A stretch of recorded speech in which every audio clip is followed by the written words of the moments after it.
அரசு பள்ளியை படிக்கின்ற மாணவர்கள் அரசு உதவி பெறும் பள்ளியிலே லேப்டாப் கொடுத்தோம், மடிக்கணினி கொடுத்தோம்.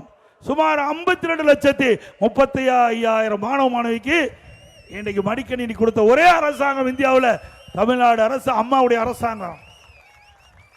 4 ஆண்டா நிறுத்திட்டீங்க. தொடர்ந்து நாங்கள் சட்டமன்றத்தில் குரல் கொடுத்தோம், பொதுக்கூட்டத்தில் பேசணும், ஊடகத்தின் வாயிலாக கருத்து தெரிவித்தோம். அரசு செவி சாய்க்கல. 4 ஆண்டு அந்த லேப்டாப் கொடுக்கின்ற திட்டத்தை நிறுத்திட்டாங்க. இப்பொழுது அவசர அவசரமா 10 லட்சம் பேருக்கு நாங்கள் கொடுப்பதாக அறிவிச்சு கொடுத்துட்டு இருக்கிறாங்க. இதுக்கு என்ன அவசியம்?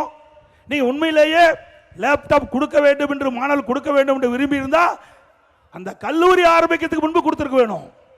25ஆம் ஆண்டு கல்லூரி ஆரம்பிக்கின்ற பொழுது அவர்களுக்கு லேப்டாப் கொடுத்துதான் பயன் கிடைச்சிருக்கும். ஆனா 3 ஆண்டு பட்ட படிப்பு முடிச்சு அவர்கள் வெளியிலே செல்கின்ற பொழுது அவர்களுக்கு லேப்டாப் கொடுக்குறீங்க. அதனால என்ன பயன்? இதெல்லாம் எதற்காக கொடுக்கிறாங்கன்னா, வருகின்ற தேர்தலில் திமுக தோல்வி அடைந்து விடும் என்ற அச்சத்தின் அடிப்படையில்